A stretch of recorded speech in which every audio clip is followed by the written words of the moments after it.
June Kim rubbed his tired eyes as he stared at the computer screen. The small room in Seoul's Space Research Center was quiet at 3 a.m. Only the soft beeping of machines broke the silence. June had been working for 16 hours straight, but he couldn't leave. The strange signals he had detected 2 days ago were getting stronger. "This can't be right," he muttered.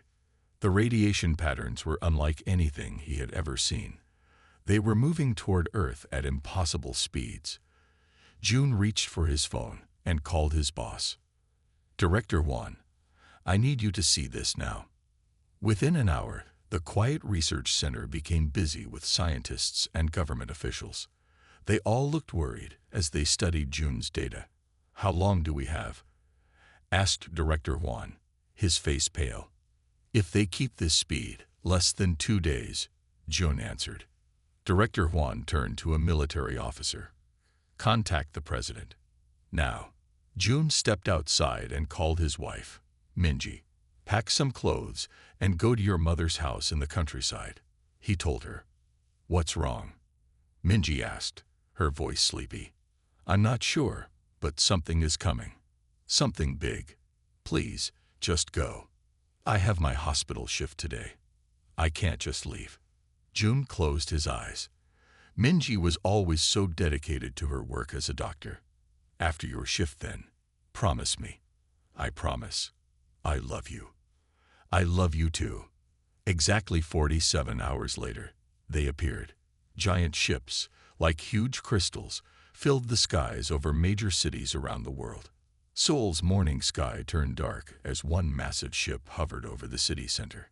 June watched from the research center's roof. His heart beat fast as he recorded everything with his equipment.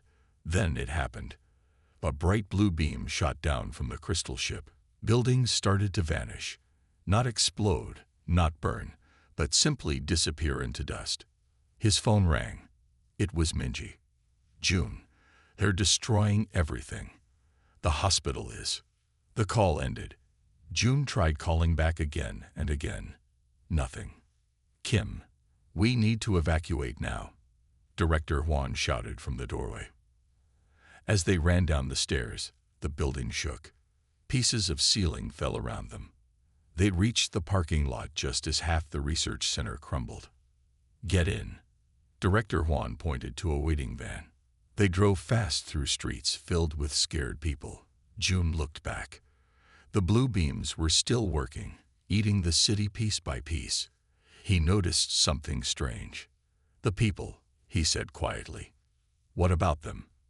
asked Director Hwan. "The beams are destroying buildings but not people. Look." It was true. People stood on streets where buildings had been moments before. They were unharmed, but completely exposed. "They're not killing us. They're just removing our shelter," Jun said. The van stopped at a military airbase outside the city. Soldiers guided them to a helicopter. As they flew away, Jun watched Seoul, his home, being erased from the earth. Somewhere down there was Minji, if she was still alive. 6 hours later, Jun sat in an underground bunker with what remained of South Korea's government and science leaders. The president looked 10 years older than he had yesterday. "Reports are coming in from around the world," an officer announced. "New York, London, Beijing, Moscow, all major cities are under attack. The pattern is the same everywhere. They destroy buildings but leave people alone." "Do we know who they are?" the president asked. Nobody answered. "What about our weapons?" someone asked. "We've tried everything. Missiles, jets, tanks. Nothing gets close to the ships. It's like they're protected by some kind of shield." June thought about his research on sound waves. For years, he had studied how certain frequencies could break down different materials. Maybe, just maybe, there was something there that could help. "Sir," June spoke up, "I need a laboratory and access to my research files. I might have an idea." The president nodded. "Give Dr. Kim whatever he needs." As they led him to a small lab deep in the bunker, Jun made a silent promise to Minji. He would find her. and he would make these invaders pay for tearing their world apart. 6 months had passed since the crystal ships appeared in the sky. What remained of Seoul was now just flat, empty land. The invaders had become known as the Vesh, a name taken from the strange sounds their machines made. Jung Kim had not slept more than 4 hours a night since the attack. His small underground lab in what was left of Busan had become his home. Pictures of Minji covered one wall. He still had no idea if she was alive. A knock on the door broke his concentration. "Enter," Jun said, not looking up from his work. A tall man in a military uniform walked in. His stern face showed the weight of the past 6 months. "Dr. Kim, I'm Colonel Da Park. I need you to come with me." Jun looked up. "I'm busy." "You've been reassigned. Pack your things. We leave in 30 minutes. Jun wanted to argue but saw no point. The military ran everything now. He gathered his research notes and the few personal items he had, including the pictures of Minji. They drove for hours in an armored vehicle. Colonel Park said little during the journey. Finally, they reached the coast and boarded a small boat. "Where are we going?" Jun asked as they moved away from shore. "Somewhere safe," was all Colonel Park would say. After an hour at sea, they approached what looked like a small fishing platform. But as they got closer, Jun realized it was much more. The platform lowered them down below the water's surface, revealing a massive underwater base. "Welcome to Sanctuary," Colonel Park said as they stepped into a large metal hallway. "The last place on Earth the Vesh can't reach." Jun looked around in amazement. The base was busy with both military personnel and scientists. For the first time in months, he felt a small spark of hope. Colonel Park led him to a large laboratory where a woman was studying something under a microscope. "Dr. Gun Choi, meet Dr. Jun Kim." The woman looked up. She had short hair and sharp eyes that seemed to see right through him. "The sound wave expert," she said. "Good. I've been waiting for you." Colonel Park left them alone. Jun looked at the lab equipment with interest. "What is all this?" he asked. "Marine biology lab," Hyun answered. "I've been studying Vesh remains." She motioned him to look through her microscope. Jun saw what looked like tiny crystals. "What am I looking at?" "Vesh skin," Hyun said. "We managed to kill one last month. They're not like us. Their bodies are silicon-based, not carbon-based like Earth life." "How did you kill it?" Jun asked. Hyun smiled slightly. "That's where it gets interesting. It fell into the ocean during a fight. When it hit the water, it started breaking apart. Then some fish attacked it, and it completely shattered." Jun thought for a moment. "Their bodies can't handle water." "Not just water," Hyun said. "Sound and water. Have you noticed they never fly their ships over oceans or lakes?" Jun had not noticed, but now it seemed obvious. "There's more," Hyun continued. She pressed a button, and a screen showed footage of Vesh ships. "We've observed them for months. They avoid areas with high humidity. Even rain seems to cause them pain." "My research," Jun said, excitement building in his voice. "I was working on sonic weapons before the attack. Certain frequencies can break down specific materials." "Exactly," Hyun said. "And underwater, sound waves travel differently. They're stronger, faster." A new voice joined their conversation, "Which is why we brought you both here." They turned to see a young military officer who looked much like Colonel Park. "I'm Captain Sue Park," she said, "the colonel's daughter and head of our special operations team." Sue walked to a large map on the wall. It showed locations of Vesh ships around the world. "We need a weapon," she said, "something that can hit them all at once. Dr. Choi believes the answer lies in the ocean. And Dr. Kim, we think your sound research is the key to making it work."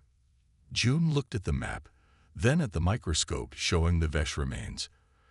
For the first time since the attack, he felt something beyond grief and anger. He felt purpose. "There's something else you should see," Hyun said quietly. She handed him a tablet. On the screen was a blurry image from a Vesh ship. Among the figures being led inside was a woman. Though the picture was not clear, Jum's heart stopped. It was Minji. She might be alive, Hyun said. And if we can defeat the Vesh, we can get her back. Jun looked at the two women, determination filling his eyes. Tell me what you need me to do. Jun stared at the large tank in the center of the lab. Inside, dozens of silver fish swam in circles. They had sharp teeth and moved quickly in perfect unison. Genetically modified piranhas, Hyun explained. I've been working on them for 3 months. Jun looked closer. What did you change about them? Their hearing and vocal structures, Hyun said. She pressed a button on her tablet. A low sound played through speakers. The fish immediately formed a tight group and began to make a humming noise. The sound grew louder, creating a strange, beautiful harmony. They sing, Jun asked, amazed. Better than that, Hyun smiled. They amplify sound and pass it between them. Each fish takes the sound, makes it stronger, and passes it to the next fish. When they work together, they can create sound waves 10 times more powerful than any machine we have. Captain Soo Park walked into the lab, followed by her father, Colonel Park. Show them the test, Colonel Park ordered. Hyun nodded and touched her tablet again. A video played on the wall screen. It showed a small piece of Vesh crystal floating in a tank with 5 of the modified piranhas. Watch closely, Hyun said. In the video, the fish began to swim in a circle around the crystal. They started to make their singing sound. As the harmony grew stronger, the crystal began to vibrate. Suddenly, it cracked and then broke into tiny pieces. That's what happens to Vesh material underwater when exposed to the right frequency, Hyun explained. And our fish can create that exact frequency naturally. Colonel Park pointed to the main tank of fish. Can they do more damage than what we saw in the test? Much more, Hyun nodded. The more fish, the stronger the sound. We call it the Piranha core. Jun's mind raced with ideas. What if we could create a device that copies this sound? We could use it on land too. Already working on it, said a new voice. A young man entered the lab. He wore dirty work clothes and carried a metal box. This is Yun Han, Captain Soo introduced him. Our best engineer. Yun put the box on the table and opened it. Inside was a small device with speakers. I recorded the piranhas and built this, he explained. It's not as strong as the real fish yet, but I'm getting closer. Colonel Park looked at the 4 young people with serious eyes. We need more than just 1 tank of fish and a small sound device. We need a weapon that can fight all the Vesh ships. I have an idea, Jun said. But first, we need to test if the Piranha core works on a live Vesh, not just a piece of crystal. How do you suggest we do that? Colonel Park asked. We can't exactly invite one down here for a swim. Captain Soo smiled. Actually, we can lure one.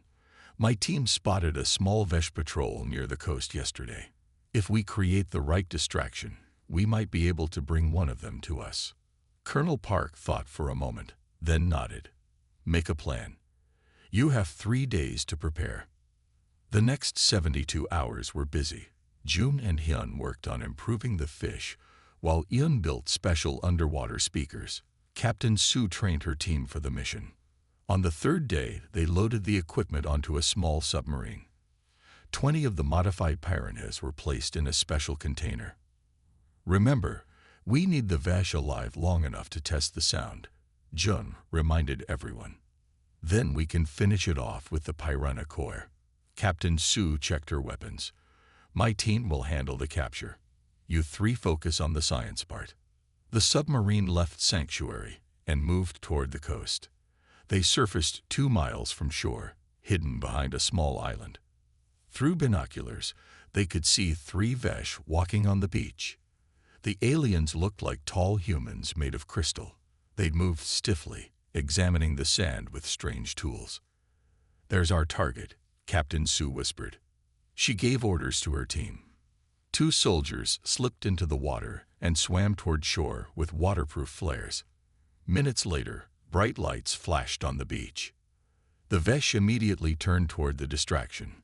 One moved closer to the water to investigate. Now, Captain Sue ordered. Her team fired nets from launcher guns. The nets wrapped around the nearest Vesh. It struggled as the soldiers dragged it into the water.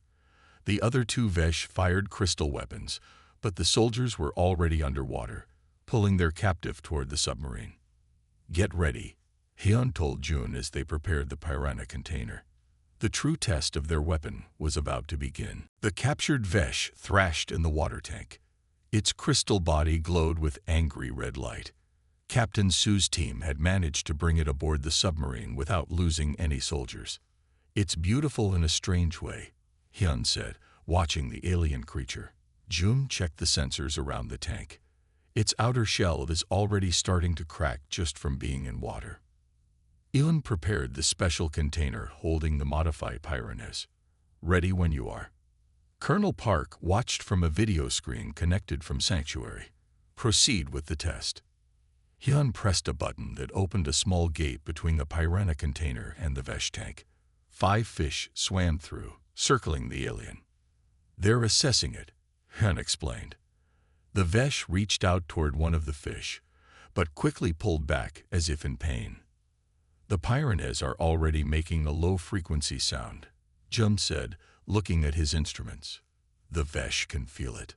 Suddenly, all 5 fish formed a tight circle and began to sing. The harmony started low, then grew higher and stronger. The water in the tank rippled with the force of the sound waves. The Vesh's body began to vibrate. Cracks spread across its crystal surface. It made a high-pitched noise that sounded almost like screaming. "It's working," Hyun whispered. Within seconds, the Vesh shattered into thousands of tiny crystal pieces that fell to the bottom of the tank. The Piranhas swam through the remains, still singing their eerie song. "Test successful," Jun reported to Colonel Park. The colonel's face showed rare satisfaction. "Return to base immediately." Back at Sanctuary, the team presented their findings to military leaders from around the world through secure video links. "The Piranha coir works even better than we hoped," June explained. "But we need more Vesh to study. And we need to find a way to use this weapon on a larger scale. We can't just invite all the Vesh for a swim," an American general said. "No," Colonel Park agreed. "But we can bring more of them to the water." Captain Sue's team proved that's possible. "We'll need special teams," Captain Sue added. "People trained to lure and capture Vesh soldiers. And more submarines," Hyun said.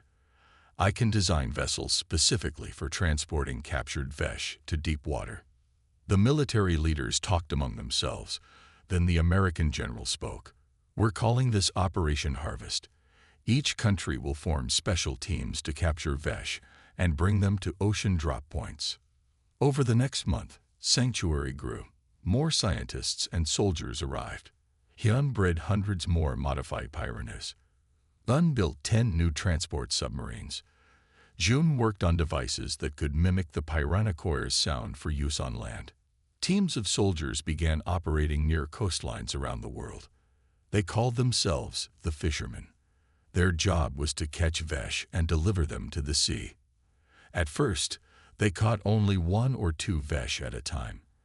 But as they improved their techniques, they began capturing more. "It's still not enough," Colonel Park said during a meeting. "We need to hit them harder, faster."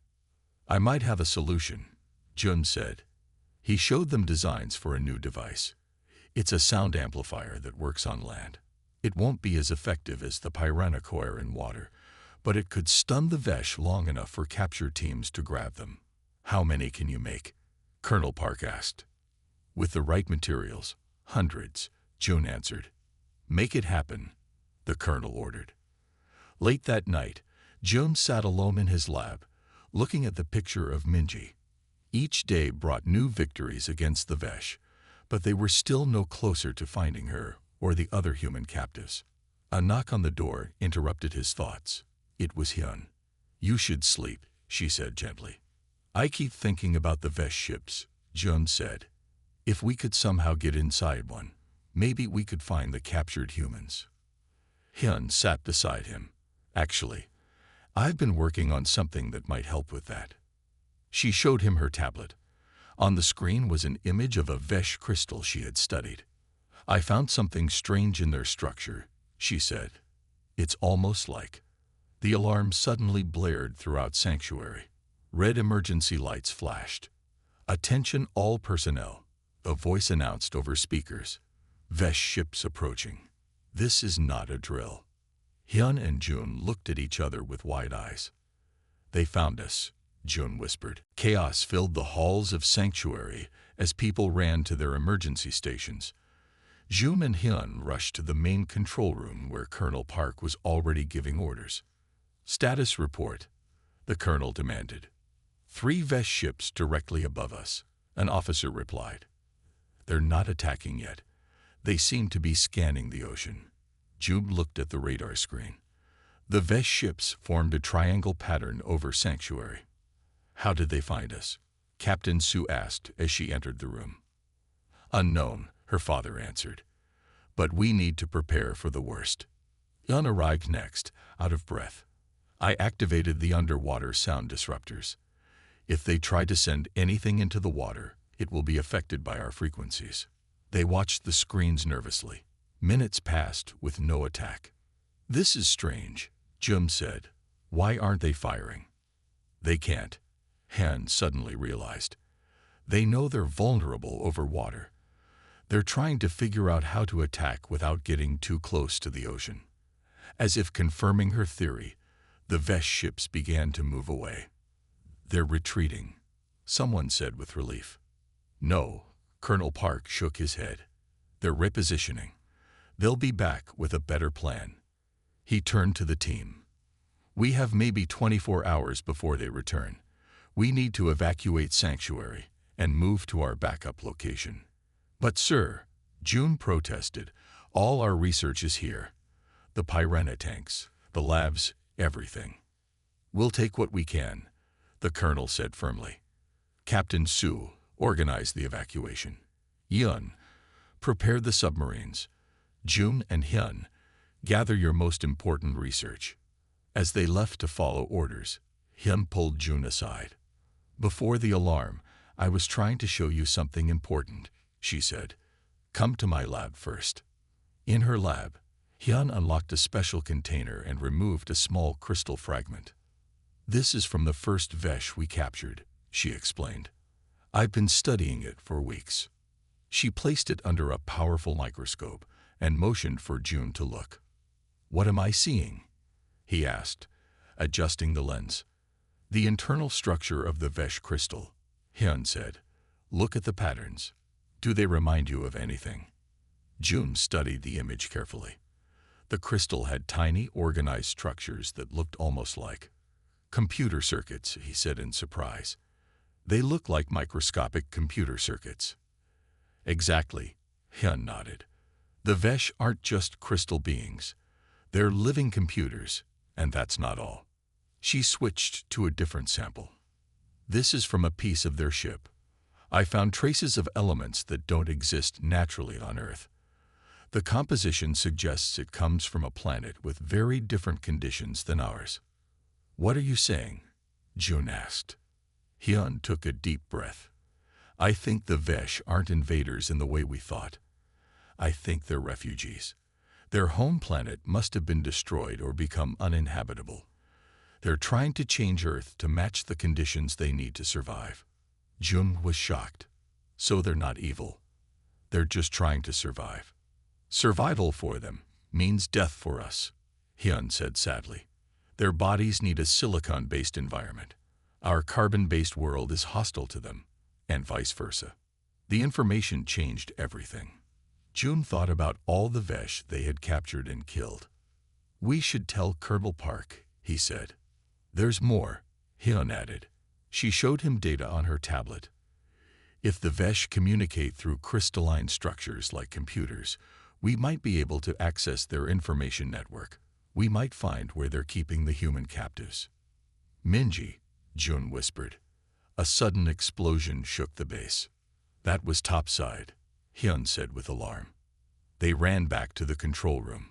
On the screens, they could see that the Vesh had returned sooner than expected, this time with different ships.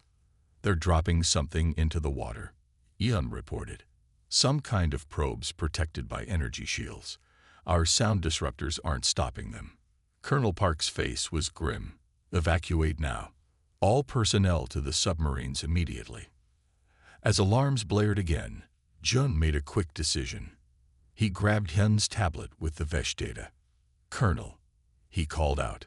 Before we leave, there's something you need to know about the Vesh. But as he started to explain Hyun's discovery, another explosion hit, bigger than the first. Lights flickered and water began to spray from a crack in the wall. No time, Colonel Park shouted. Everyone out now. As they rushed toward the submarines, Jun realized they were at a turning point. They now had a new understanding of their enemy, but they were also more vulnerable than ever before. And somewhere out there, Minji was waiting to be found. 2 weeks after escaping from Sanctuary, the team settled into their new base. Hidden inside a mountain near the coast, the facility was smaller but better protected. June finally had a chance to share Hyun's discoveries with Colonel Park and the other leaders. So they're refugees, Colonel Park said thoughtfully after hearing everything.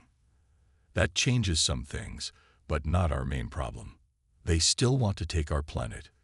Sir, Captain Su spoke up. I think we should focus on finding the human captives. If the Vesh are keeping people like Dr. Kim's wife, we need to rescue them. I agree, Jun said quickly. And I have an idea how. He showed them Hyun's research on the Vesh communication system. If we can create a device that mimics their crystalline signals, we might be able to board one of their ships without being detected. Colonel Park frowned. That's extremely dangerous. But possible, Hyun added. I could build a crystal transmitter based on Hyun's research. The colonel looked at them all for a long moment. We would need to capture another Vesh for more information first, he finally said. Actually, no, Hyun said. She opened a container and showed them several crystal fragments.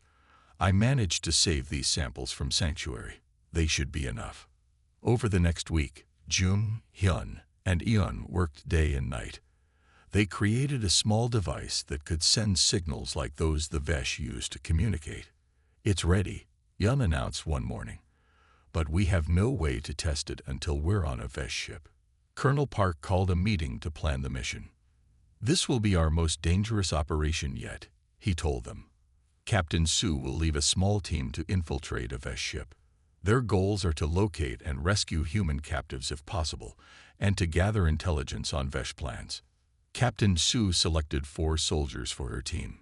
Jun insisted on going too. My wife might be on that ship, he said. I have to be there. You're not a soldier, Colonel Park objected. But I understand the Vesh technology better than anyone, Jun argued, and I can operate the crystal transmitter. After much debate, the colonel reluctantly agreed.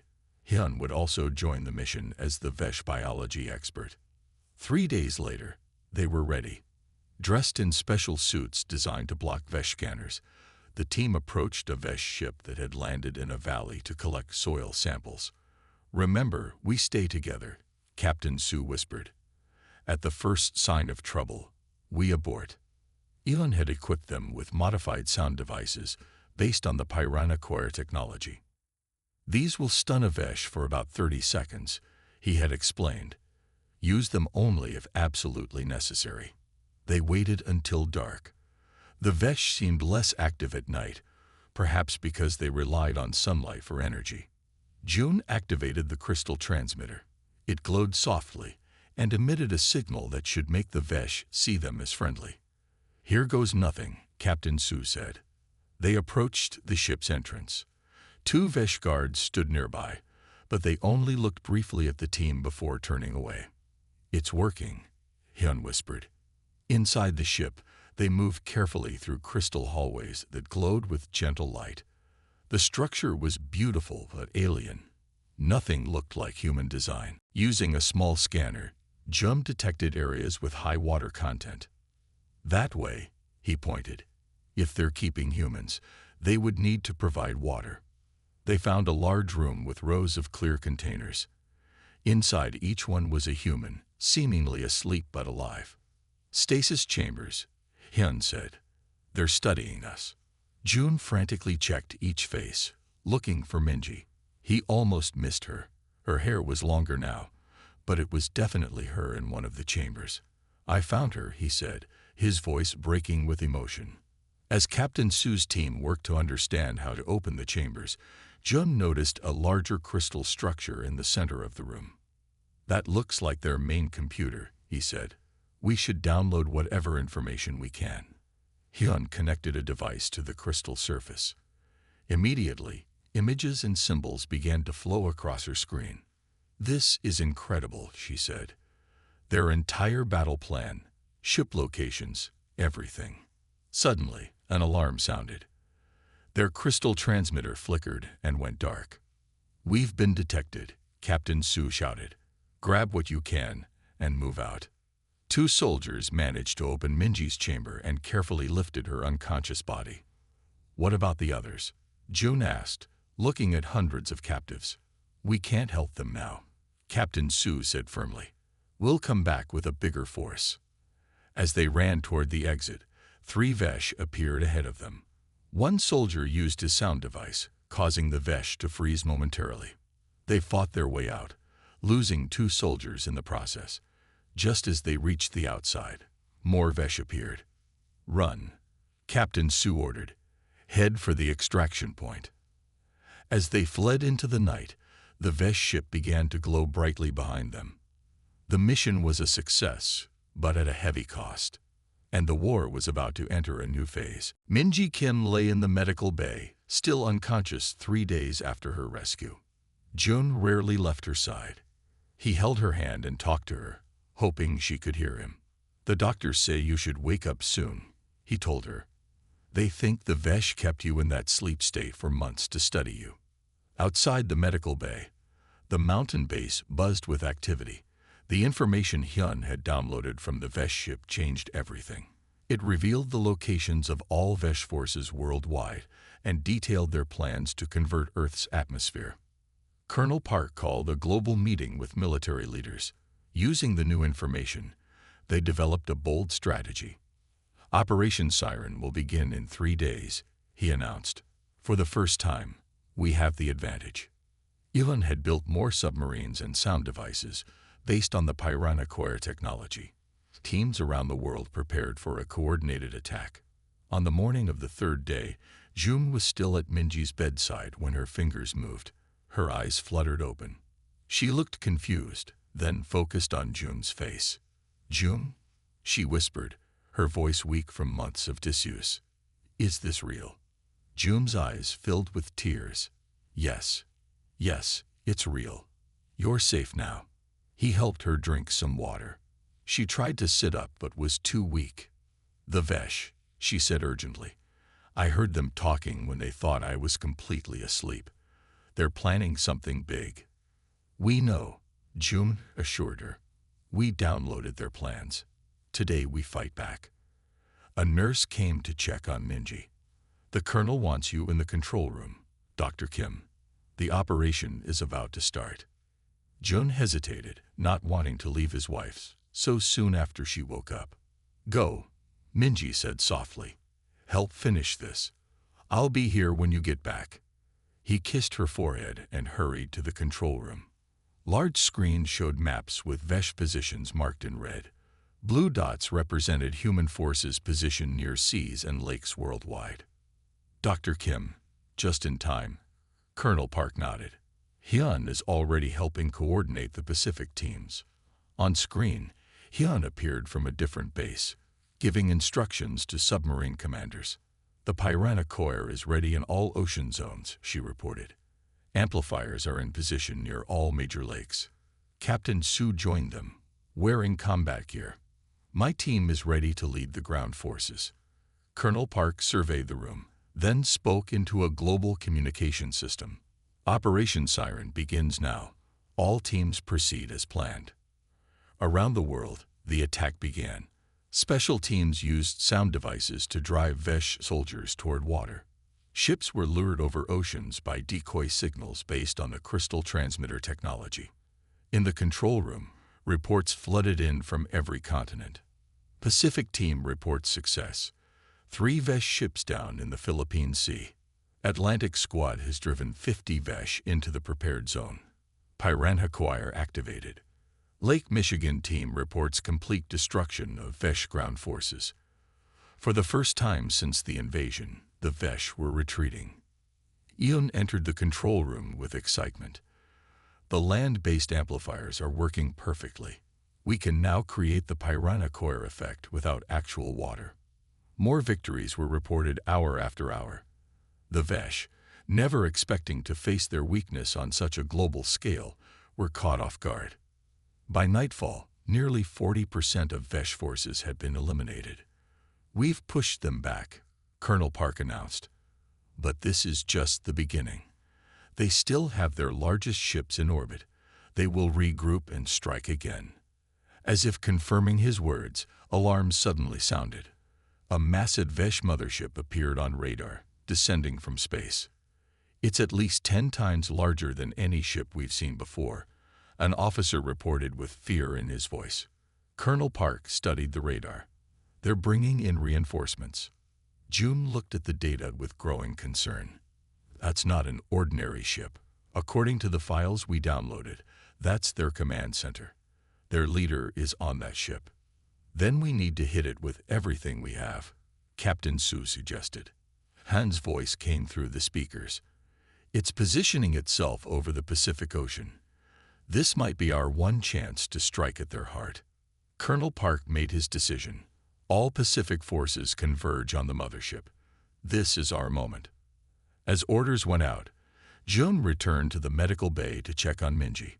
He found her sitting up, looking much stronger. "I heard the alarms," she said. "What's happening?" "We're winning," June told her. "But their main ship has arrived. The final battle is about to begin." Minji took his hand. "There's something I need to tell you about the Vesh. Something I learned while I was their captive." Her expression was troubled, and June knew that whatever she had to say would change everything once again. "While I was in stasis, I wasn't always completely asleep," Minji explained to June, her eyes serious. "I could hear them talking. They have a leader named Turo. He speaks our language." June helped Minji stand up. Her legs were weak after months of not using them, but her determination was strong. "We need to tell Colonel Park right away," June said. In the control room, the situation was tense. The massive Vesh mothership hovered above the Pacific Ocean, just outside the range where water might harm it. "It's not attacking," Captain Su noted with suspicion. "It's just sitting there." Minji entered with June's help. Colonel Park looked surprised to see her up. "Dr. Kim, you should be resting," he said. "Sir, my wife has important information about the Vesh," June explained. All eyes turned to Minji as she spoke. "The Vesh leader, Turo, wants our planet, but not necessarily our death.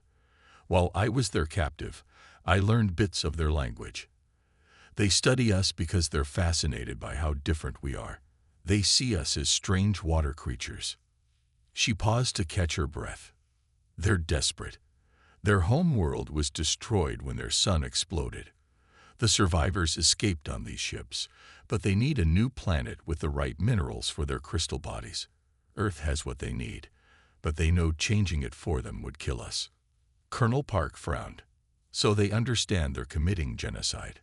"Yes," Minji nodded. "But to them, it's survival. Their or ours." Suddenly, all screens in the control room flickered. A face appeared, a crystal face that looked almost human but was made of shifting, glowing facets. "People of Earth," the face spoke in clear but oddly accented English. "I am Turo, leader of the Vesh. You have fought well and shown yourselves to be worthy adversaries." Everyone stared in shock. "Today, I offer terms," Turo continued. "We have seen your strength. We propose to share this planet. There are large regions uninhabited by humans that could be converted to suit our needs without harming your populations. In return, we will share our technology. Colonel Park stepped forward. You destroyed our cities, killed millions. We remove your structures, not your people, Turo replied. We needed flat land for our crystallization process. We kept humans alive for study and possible coexistence. Hyun joined the conversation from her base. The data we downloaded shows they're running out of resources. Their ships cannot travel much farther. Earth is their last hope. June looked troubled. If we agree to share Earth, what happens long term? Can we really live side by side with beings that need such different conditions? Minji spoke up, her voice stronger now. Turo knows more than he's saying. Their process to make Earth suitable for them releases gases toxic to humans. Even if we live in separate regions, eventually the atmosphere would change completely. Colonel Park addressed Turo's image. You're not telling the whole truth. Your terraforming process would kill us all eventually. Turo's crystal face showed no emotion, but his voice became harder. Yes, in time, one species must dominate this planet. The processes cannot coexist indefinitely. But we offer you decades of peaceful transition rather than immediate war. The room fell silent. We need time to consider, Colonel Park finally said. You have 6 hours, Turo replied before the screen went dark. Heated debate filled the control room. Military leaders from around the world joined by video. We should strike now while we have momentum, an American general argued. But complete victory isn't certain, Hyun countered, and it would cost many more lives. If we accept their offer, we're just delaying our extinction, Captain Su pointed out. June looked at the data from the Vesh ship. There might be another option. The files mention a star system they passed that had a suitable planet, but it was too far for their damaged ships to reach. What are you suggesting? Colonel Park asked. We give them an ultimatum of our own, June said. Leave Earth entirely or face destruction. But we also give them the means to reach that other planet. Minji squeezed June's hand. It could work. Turo is practical. He wants his people to survive more than he wants revenge. Colonel Park considered this idea carefully. It's risky, he said finally, but it might be our best option. He turned to his communications officer. Contact all military leaders. We need global consensus for this decision. As the debate continued, June and Eun began working on plans to help the Vesh travel to the distant planet. Meanwhile, Hyun coordinated with submarine teams to position the Piranha Corps for a massive attack just in case negotiations failed. Time was running out. In less than 6 hours, they would deliver humanity's answer to Turo. And that answer would determine the fate of both species. 6 hours passed too quickly. World leaders reached their decision with just minutes to spare. Colonel Park stood before the communication screen, ready to deliver Earth's answer to Turo. The Vesh leader's crystal face appeared. Your time is up. What is your decision? Colonel Park's voice was firm. We reject your offer to share Earth. Our terms are simple. You will leave our planet immediately. Turo's face darkened with angry red light. You choose extinction then? Not quite, Colonel Park continued. Dr. Kim has analyzed your ship data. We know about the silicon-rich planet in the city system. We can help you reach it.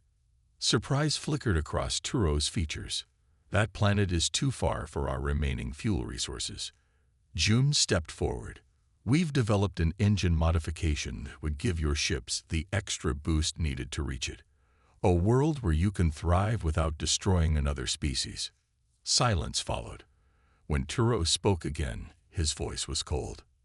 You ask us to trust you, after you have killed so many of my people. How do we know this is not a trap?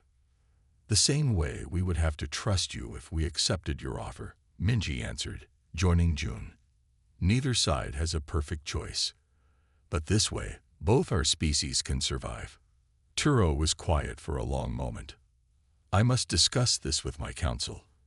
You will have our answer in 1 hour. The screen went dark. Colonel Park turned to the team. Prepare for both possibilities. If they accept, be ready with the engine modifications. If they refuse, activate the global Piranha core.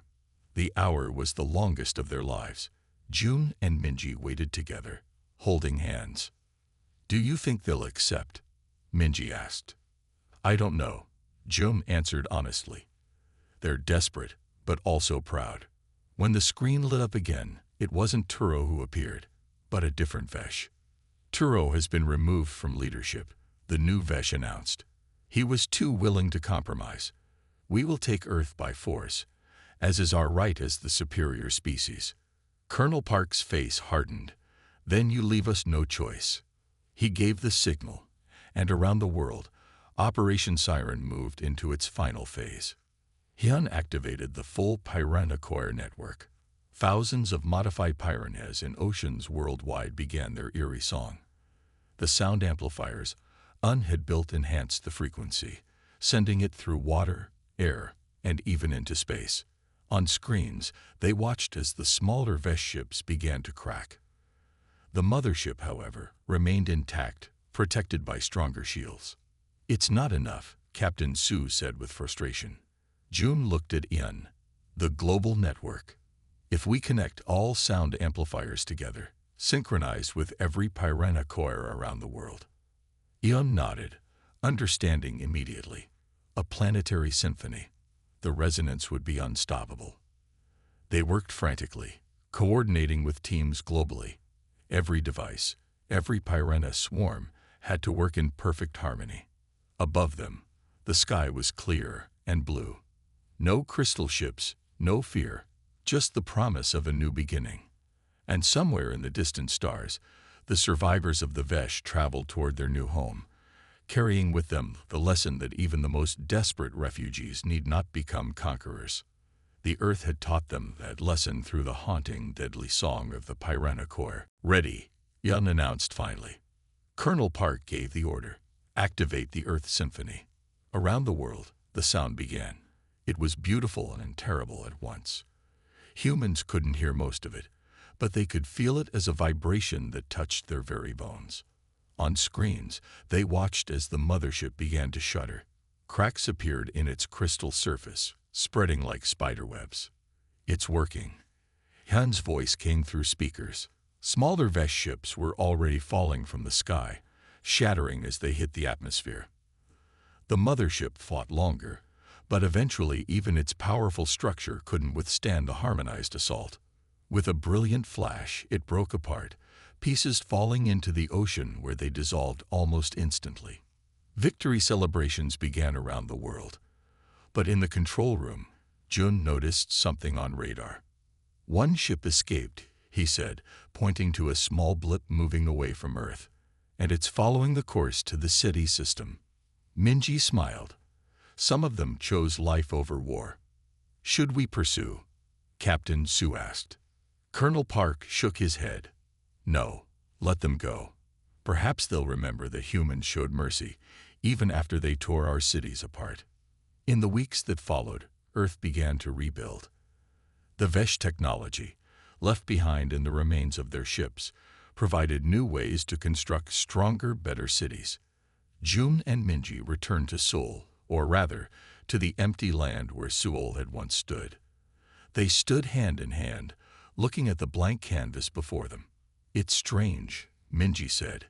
They took everything from us, but in a way, they gave us a fresh start. June nodded, and a reminder that even in our darkest moments, humanity can find unexpected solutions. He smiled. Who would have thought that piranhas would save the world?